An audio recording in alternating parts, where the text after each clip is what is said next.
तैवानमधील हा प्रकार आहे। पत्नी आणि पती यांचं लग्न होऊन 15 वर्ष झालेले होते।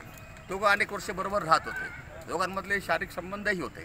त्यांना मूलबाळ पण झालेलं होतं। पण पुढे जाऊन 23 साली लग्न झालेलं होतं। पुढे जाऊन त्याच्या लक्षात असं आलं की पत्नी जी आहे तिच्या शाळेमध्ये राहणाऱ्या ती जे शाळेत शिक्षिका होती तिथला जो सुप्रिटेंडेंट होता त्याच्यावर तिचे रिलेशन्स मेंटेन झाले, प्रेम संबंध झाले, दोघांमध्ये शारीरिक संबंधही आले आणि पतीने याचे व्हिडिओ शूटिंग्स केलं होतं। दोघं हॉटेलमध्ये गेले होते, त्याचे व्हिडिओ शूटिंग त्याने केलं होतं, त्यांचे फोटोग्राफ्स काढले होते आणि त्यांनी कौटुंबिक न्यायालयामध्ये फारकतीसाठी दावा दाखल केला होता। न्यायालयाने सगळा प्रकार बघून ऑडल्ट्री या विषयावर त्याला पत्नीपासून फारकत दिली। पण पत्नी त्याच्या विरुद्ध उच्च न्यायालयात गेली। उच्च न्यायालयात गेल्यावर काय झालं या प्रकरणामध्ये?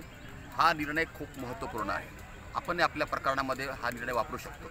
उच्च न्यायालयाने त्या पत्नीचा जो प्रियकर होता, जो त्या शाळेमध्ये सुप्रिटेंडेंट होता, त्याला 37 लाख रुपये दंड द्यायला सांगितलं। फारकत त्याच्या कारणामुळे झाली होती।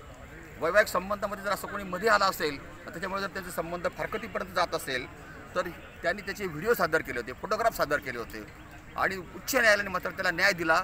ही गोष्ट खूपच महत्त्वाची आहे। अशा प्रकारचे रिलेशन्स असेल तर हे पहिलं प्रकरण आहे की पत्नीचे जे विवाहबाह्य संबंध होते त्या व्यक्तीला उच्च न्यायालयाने 37 लाख रुपयाचे दंड आणि तो पतीला द्यायला सांगितलेला आहे। धन्यवाद।